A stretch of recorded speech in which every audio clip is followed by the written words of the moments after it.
before the COVID era has been about availability. Not enough houses, there's not enough housing, and there was already an affordability conversation happening before the COVID era, and all the lockdowns with the low interest rates drove prices crazy because people said, hey, if I got to work from home, I may as well work from my dream house.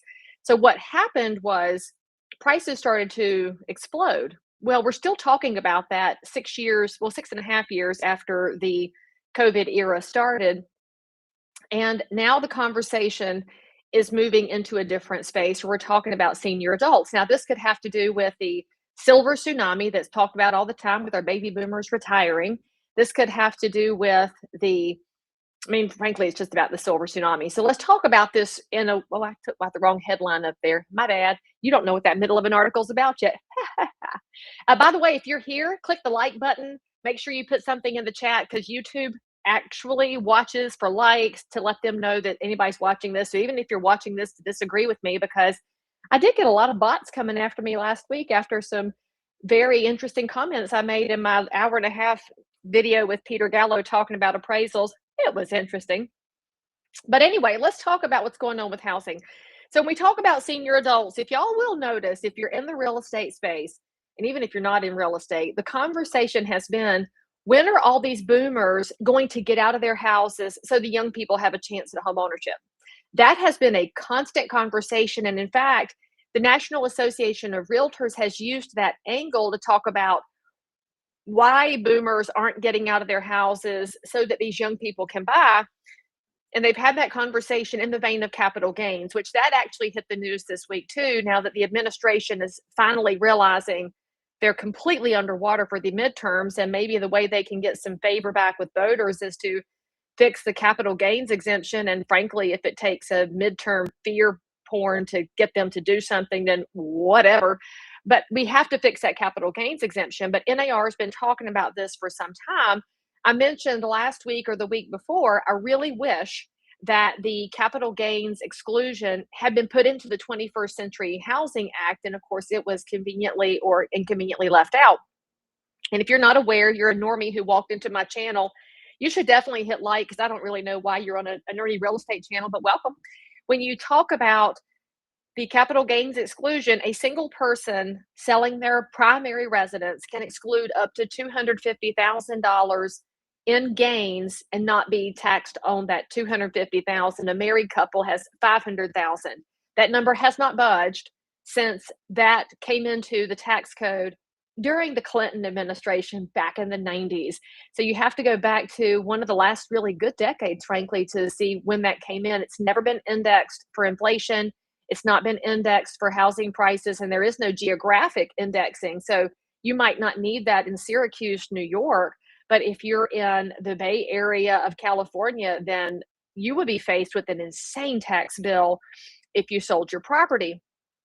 And so because of that, there are a lot of seniors who've chosen not to sell, because why would you sell and give $100,000 to the federal government so that they can send it overseas and waste it? I mean, I don't really blame our seniors, but that's just now coming into the conversation. And so that's becoming a political talking point, even for people outside of the typical real estate nerd space.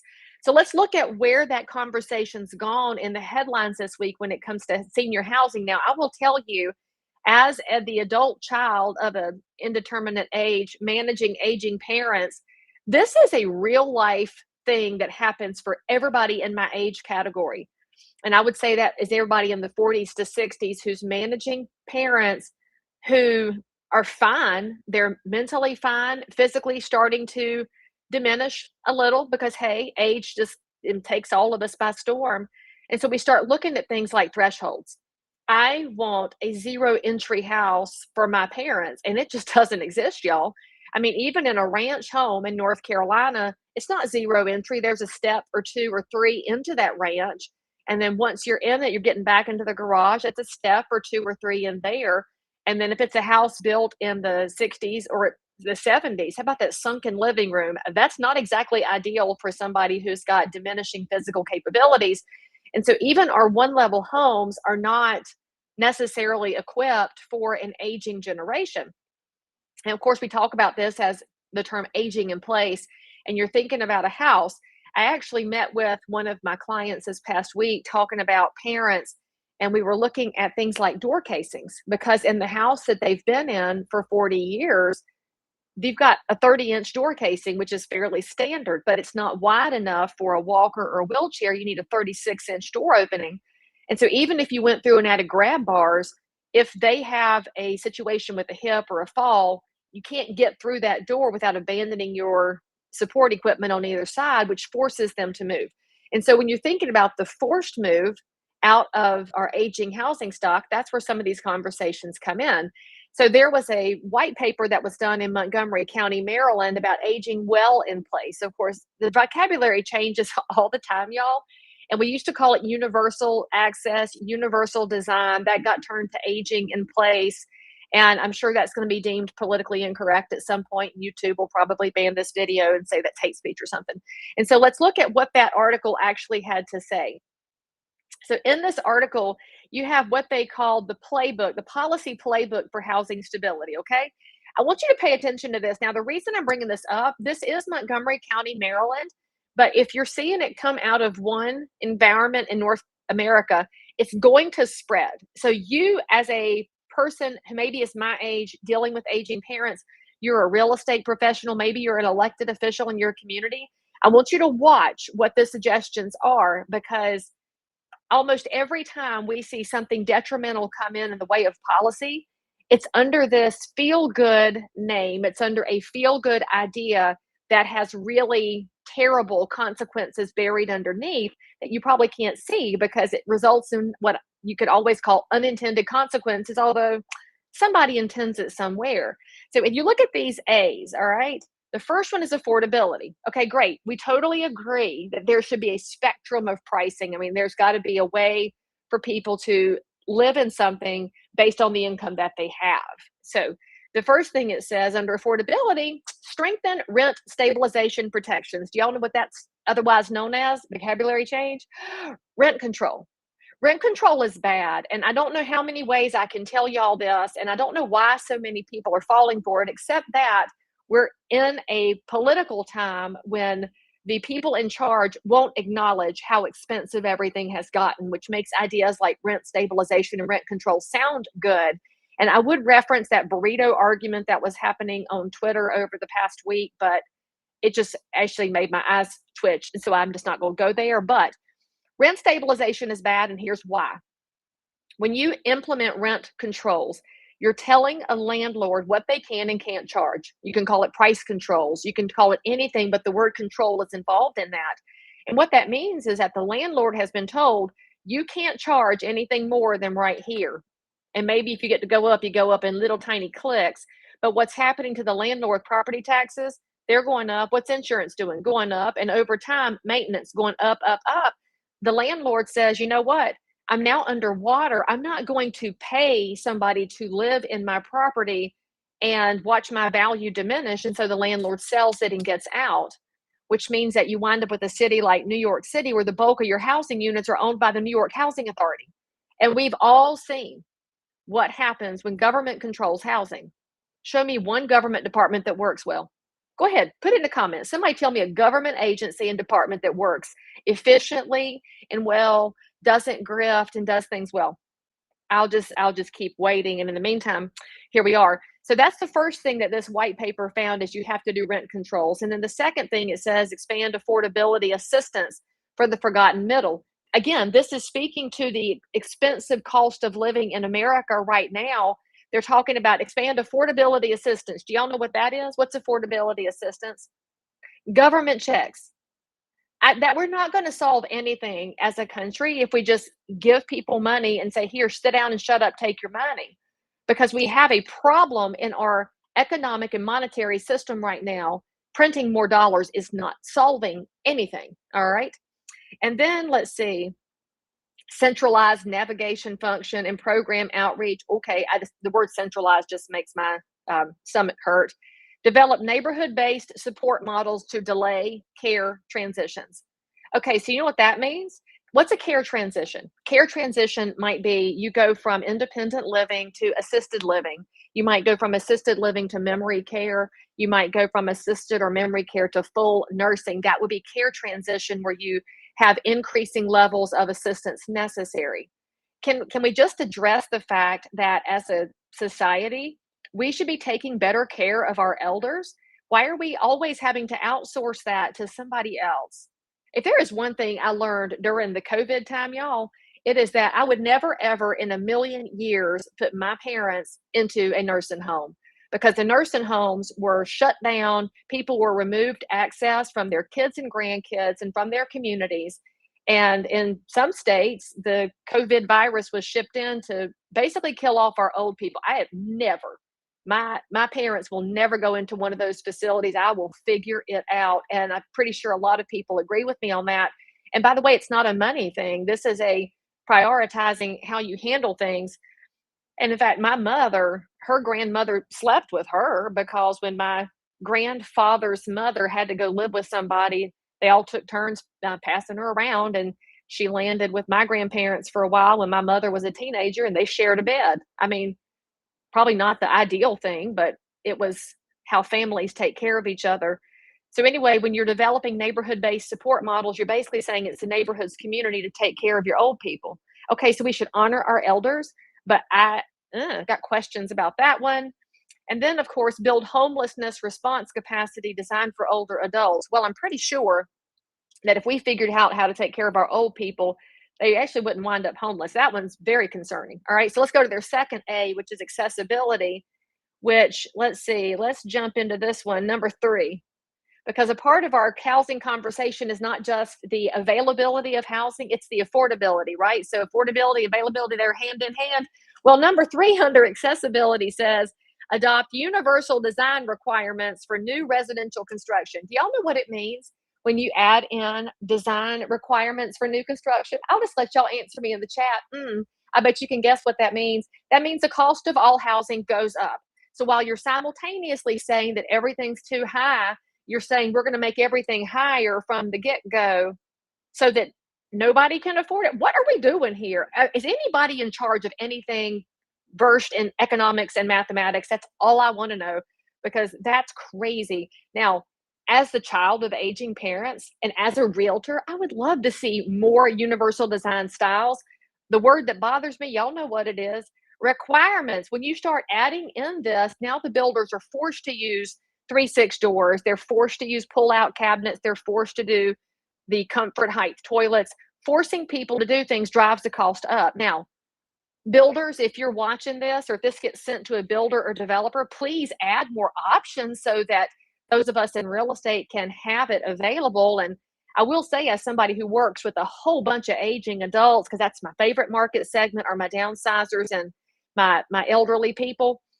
I'm pretty sure that 99% of my clients don't have to have 3,000 square feet, and they would tell you that. They'd love to have 1,800 that have the right fit and finish. So maybe we just need a different mix. Just don't require it, okay? That's crazy.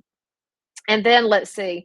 Well, there is a very important thing here that talks about the integrated home-based models that connect health and housing. I do hope we have more visiting angels. They're wonderful.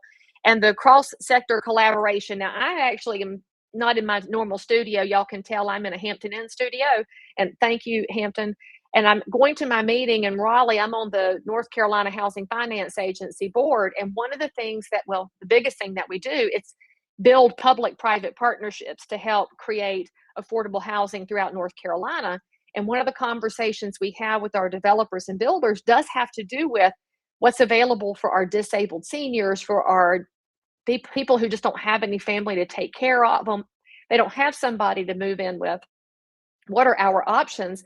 And in figuring out all of those answers, we did have some research done, and it's fascinating, y'all, because when we look at the impact of housing on healthcare, there is a true outcome that's been documented that shows every dollar invested in low-income housing tax credits, also known as LIHTC, results in a $3 reduction to North Carolina's Medicaid burden because people in good, decent housing have better healthcare outcomes. So yes, we need to figure this out. And I love cross-agency collaboration. And frankly, I wish more people in the housing side understood the impact on the healthcare side so that we could stay put, but that's a building thing. And now let's look at that third A, availability, where it talks about another one here. Check out the second one. If you can, reading glasses gang, you might have to do what I did and put yours on. Incorporate age restricted preferences into existing affordable housing programs. So what that would mean is maybe you have a 100-unit building and you say 10 of those units need to be for seniors. That would probably be your lower level units. That is something that probably wouldn't change the cost of things. So I'm okay with that, because you notice it says here that it's preferences. I like preferences instead of requirements. How about we just come up with good ideas? And then it talks about number 4, and I'm going to talk about this more. I'm working on an educational piece for the Residential Real Estate Council about faith-based housing, because this is a growing conversation known as YIGBY, yes, in God's backyard, where there's a conversation about taking church properties and putting affordable housing on them. So there's some in Charlotte, there's some all over the place. It's an interesting movement.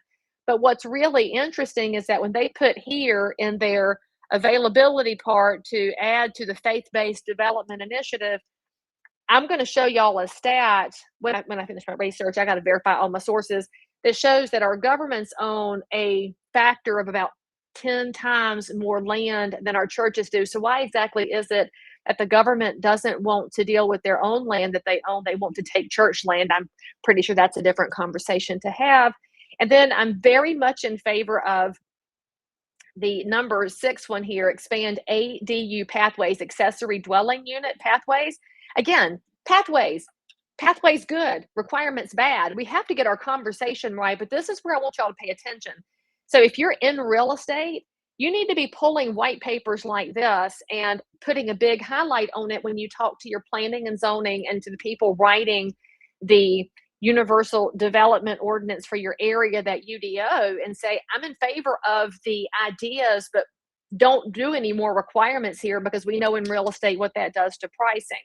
So that's kind of a long conversation there, but there's some very important aspects that are happening. And the reality is, this is at the front edge, because our baby boomers are 1946 born. That's the oldest ones. And it goes all the way to 68? Is that the end of the baby boomers? 66? Trying to remember the actual generational edge, but 1946 people are 80 years old this year. And that's the front edge of the biggest generation ever. And so this legislation, these requirements are going to be built right now. And if you want to make sure that we are not adding to the existing problems that we have, we're going to have to address what we do with the situation going forward. So this is your chance to be in the front edge of it. So then my next article here was about the promising approaches for keeping our seniors housed and healthy.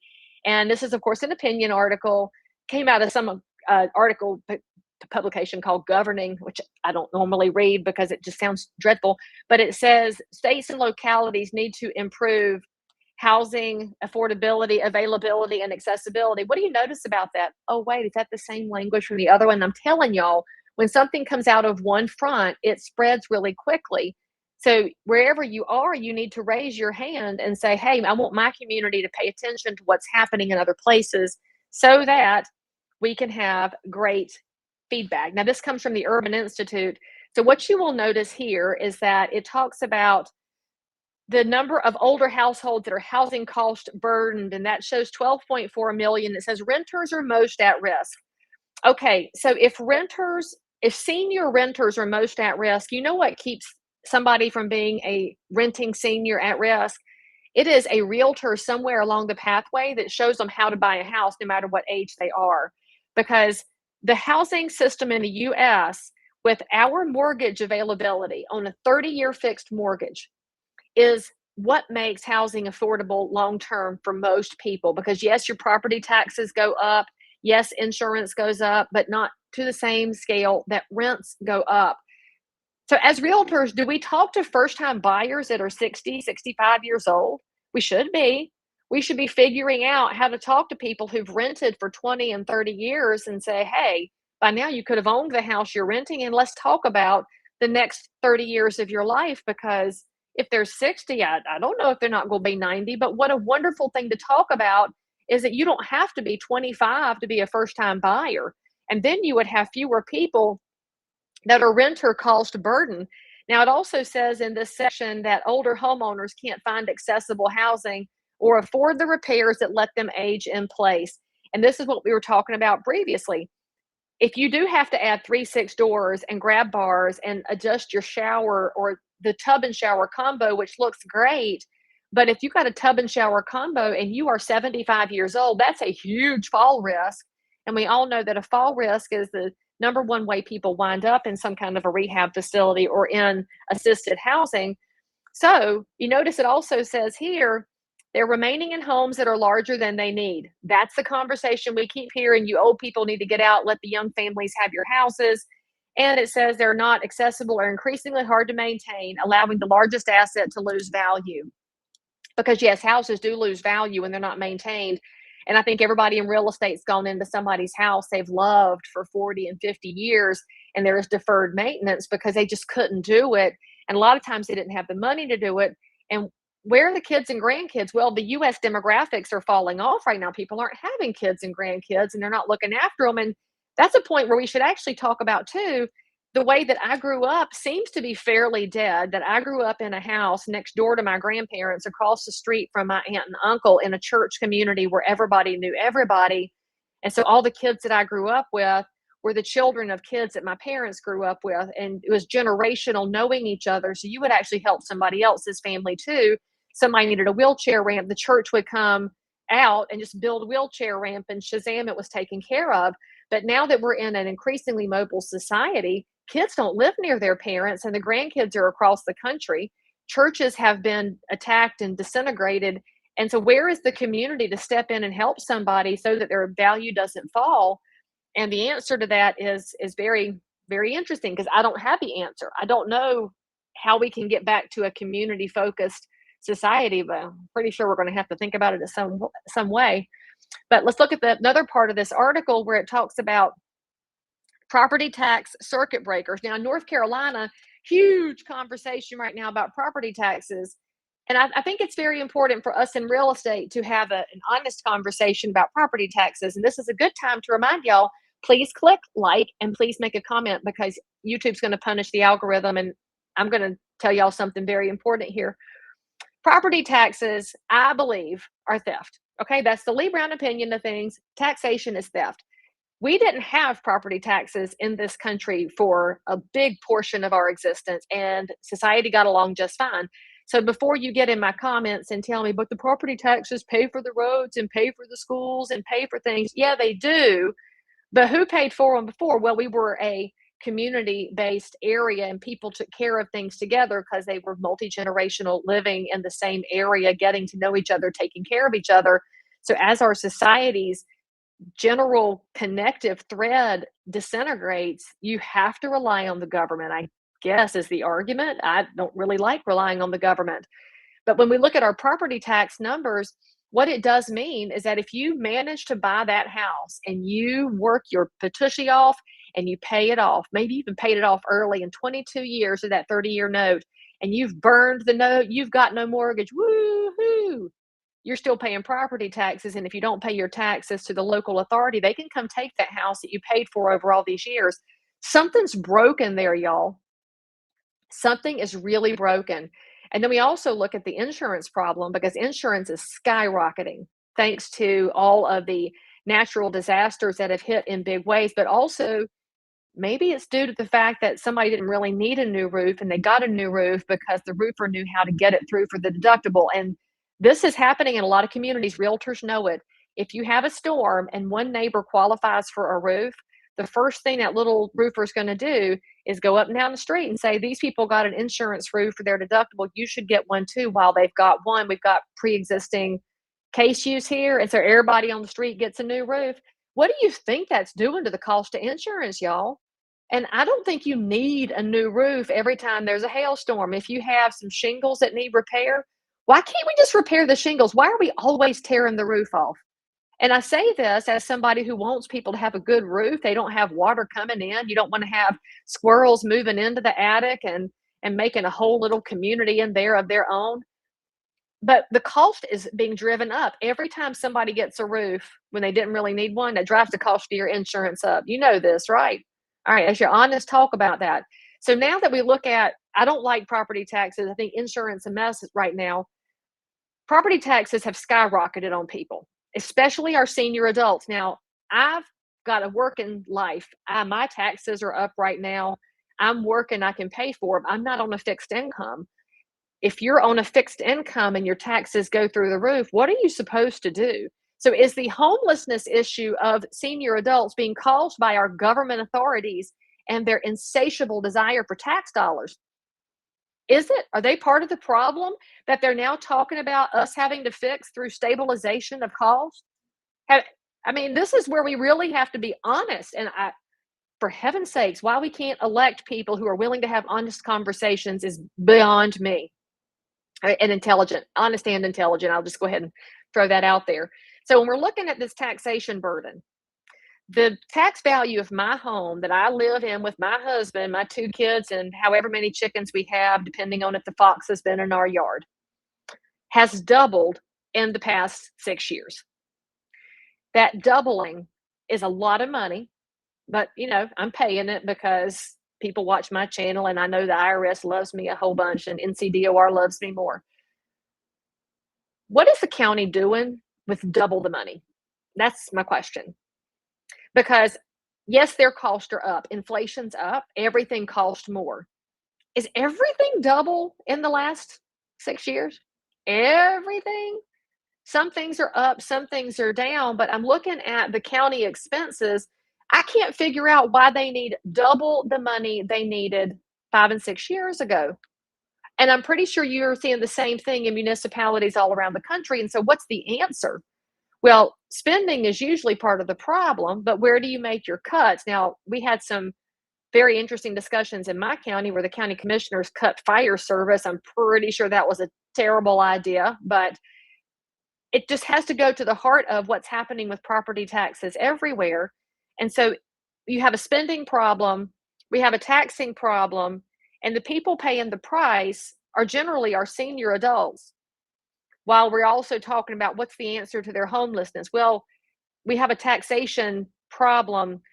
I also don't like freezing of things because then you're going to disproportionately move the burden around from group to group. One of the solutions being bandied about is that your taxes stay where they were when you bought the house and whoever buys it gets the new valuation.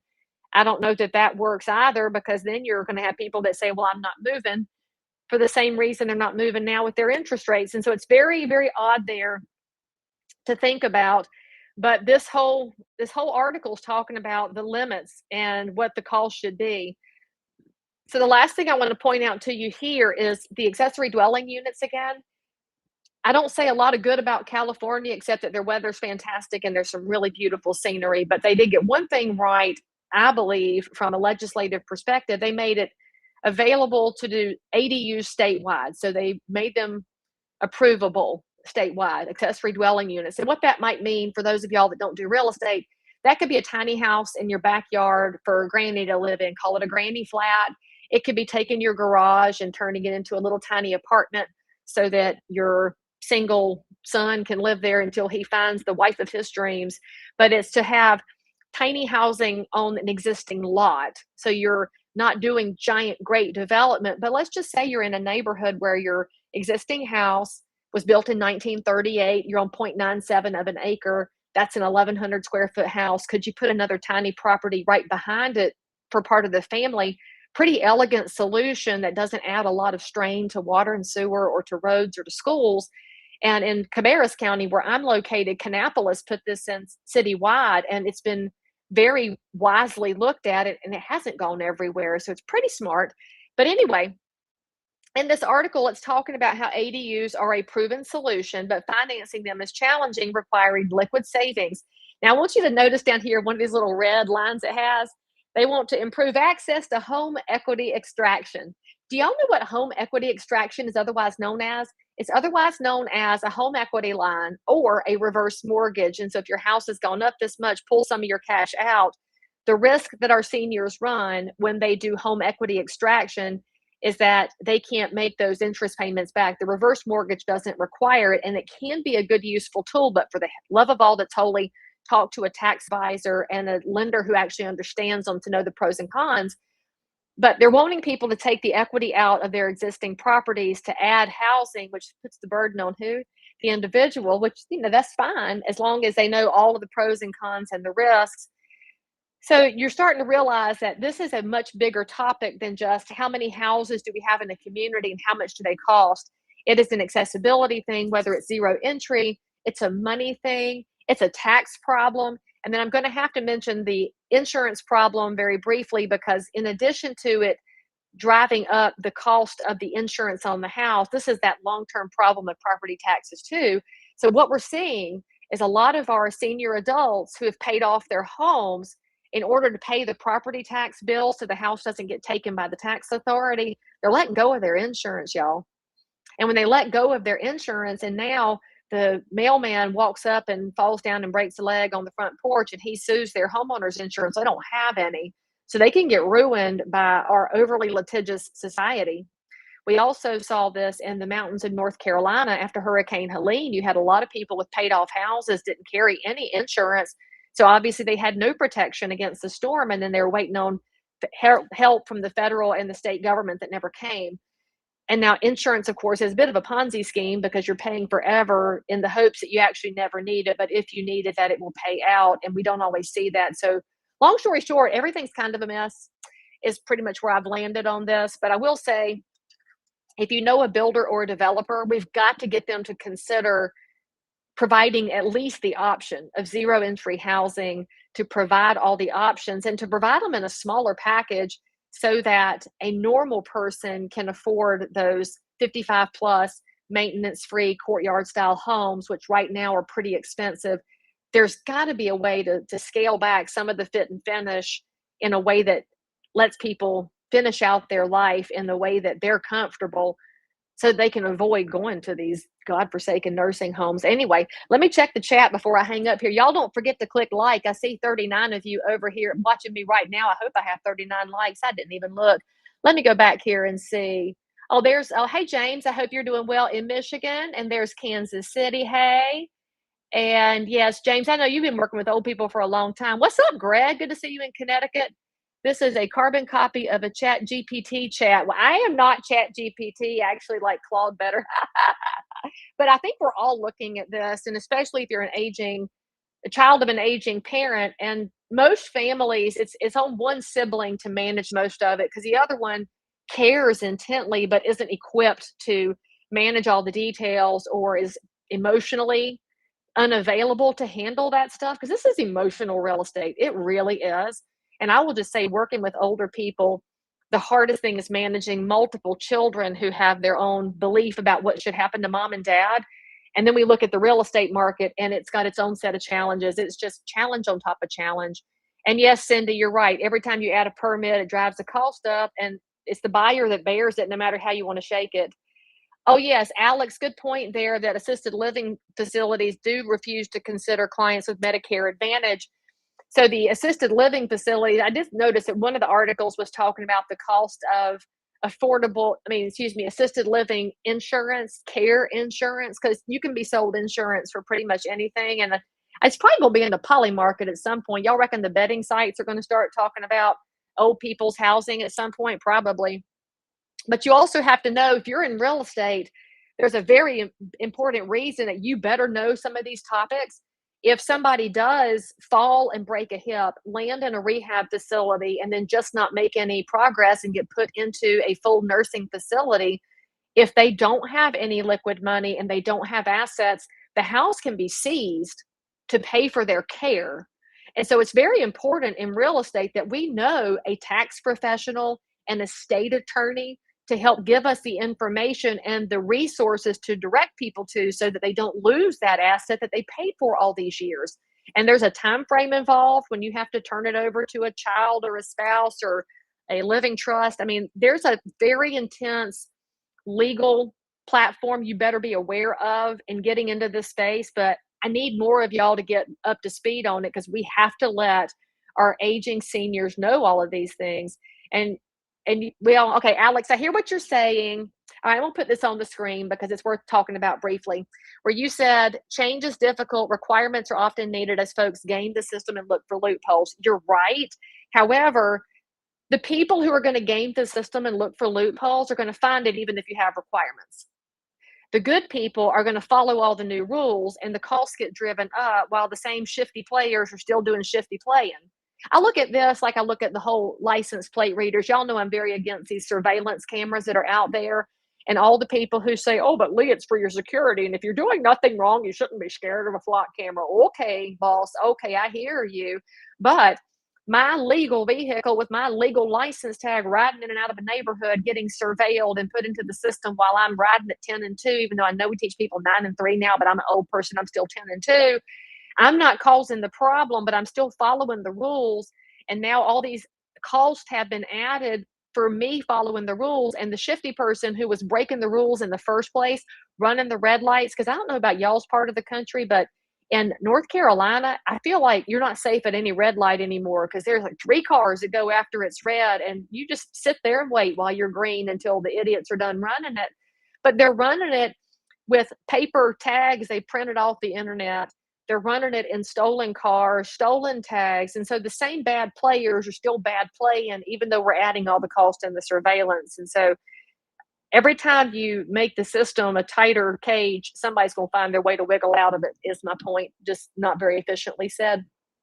And there's Greg again, getting a renter out of sitting housing after decades and helping them get their first home.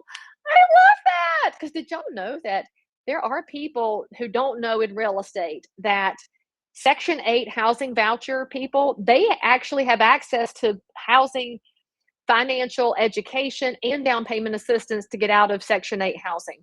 And much as it might surprise y'all to hear little Miss Taxation is Theft over here say this, Section 8 housing doesn't bother me. I just don't like it for lifetime. I think 2 to 5 years, you give people a chance to get on their feet and then make it part of the housing voucher requirement that they do the education and that they be informed about the down payment assistance. Because I've talked to a lot of housing voucher people who got the voucher, and that's just where they've hung out forever because they didn't know that there was a pathway to take the next step. I think it's brilliant. And I think if you maximized it by saying, this is only for 2 years, you've got this long to get your act together, to get some support, get your job going, and then you're off and about, I think you would change the system forever. And you're right, equity buildup provides different care options. I'm so glad you brought that up, Greg. And yeah, so I did mention the reverse mortgage loans. I like how you're calling it reverse equity. That's very good vocabulary there. And it does require the owner to continue paying their insurance, maintenance, and property taxes. So it could actually have a benefit beyond being able to maximize on your equity. And let's see, Alex, I don't know what I was talking about, people gaming the system, but people do. ADUs are for family, not in Airbnb. Bob, I didn't say they were for Airbnbs. I said they were for your single son or your grandma in the backyard. But, if somebody wanted to turn, I'll just put it this way to you though, Bob, because I know that you are kind of an anarcho-capitalist in a lot of ways. Think about it this way. If Mama is by herself and has no income coming in, except for what she's got off Social Security. So we know that's piddly because, well, it was never designed to be anybody's sole source of income. And we'll have to talk about that later because Social Security was not designed to be your be all end all, but it's turned into that. Anyway, we'll talk about FDR another time. If she's by herself, her husband has passed, her kids and grandkids are struggling to keep 2 ends together because of the cost of living. If she has the ability to turn her garage into a little Airbnb for a travel nurse so that she has some income and frankly has a little bit of security with this young enterprising 26-year-old to check in on her, I'm not against that because if you look back 100 years ago, there were teacherages. Do y'all remember this? Because we had one across from my elementary school, which that area is unrecognizable now thanks to all the growth in my area. But there was a teacherage across from Odell Elementary, and that was also, Odell was the high school my mama graduated from before the system had expanded. And that teacherage was basically a quadplex where each teacher could rent a little room because when they were getting started, didn't have a lot of money, they weren't married yet, they were getting their feet under them as an independent adult. And that's available. I mean, we don't have a lot of those available anymore. We call it house hacking, but it's turned into an entirely different population thing. So make them Airbnbs. But you know what, Bob? If you don't like Airbnbs, we can call them midterm, short, and not a short-term rental, but a midterm rental, 3 6 month minimums. How about that? We can agree on that? Hey, Carol. Hey, Holly. Let's see. Problems with lock-in taxes for homestead in Georgia. I don't know the Scarlet Amendment, Alex, but I will apparently have to research that. And let's see. But Alex, you have so many comments here. My goodness, I have. We're going to have to hang out, I guess, and I'll bring you on the show, and you can. But you've got your granddaddy's or great granddaddy's pictures. I don't know what you really look like. How do I feel about modular homes? Freaking love modular homes. And if you aren't aware, there's a new product by Clayton Homes called a Cross Mod, which is a modular home that is built on site, so it gets appraised like a stick built house. They are a really elegant solution, and they're very affordable. And I also, I don't like how all these years, and not just the public, but realtors have made fun of mobile homes, modular homes, manufactured homes, whatever you want to call it. They've said a whole bunch of junk about them, but then the minute it became tiny homes, suddenly they're popular to have the tiny home come in on a truck, but you laughed at the trailer coming in. I don't get that. I don't get it. But I do think that if we're going to have an affordability conversation and an accessibility conversation, the problem with the mobile homes, very hard to make them zero entry because of the way they come in on an axle. You could put a modular, especially a Clayton Cross mod, could be zero entry if you do a slab foundation. Same thing with the tiny home. And so if we're going to look at those as an option, then we have a permitting and regulation problem because a lot of counties around the country have banned mobile homes, manufactured homes, modular homes, and a lot of the CCRs around neighborhoods. And in fact, some of your existing neighborhoods, if you look at the existing deed restrictions, they will say nothing mobile, modular, manufactured. Those need to go away because I could show y'all some moho that you would not know weren't stick built because they're very cute. Just saying. And let's see, Florida was looking at it, but they've actually pulled out their property tax thing. They walked that back, Janet, because the municipalities got mad because they all want their sweet, sweet tax dollars. So that's a conversation. And let's see, ADU initial use for adult, child, or aging parent can be used for owners aging in place, for caregiver and giving income. So yeah, there's lots of ways to be looking at them. Okay, Bob, you're helping people build ADUs, but the county is fussing about them being Airbnbs. Well, the county needs to get over Airbnbs. I don't think they're going anywhere. People just gonna lie about them and hide them. Back to Alex's point earlier about people with their loopholes. And the last thing here, Alex, I'm gonna get your last comment before we jump out of here. How about treating osteoporosis to prevent consequences of falling undertreated disease? I totally agree. And you should also know there's a whole lot of natural medicine that is hidden from the public because too many people want to just do whatever big pharma tells them and big hospital tells them while they have all their protections against lawsuits and trouble. So just be careful who you listen to. And sometimes it's wise to listen to those grannies of the world who knew how to treat with herbs and oils and salves for a long time. But that being said, make sure that you've clicked like for me here, that you have had something helpful to say in the comments. Let me know what you want to talk about next time.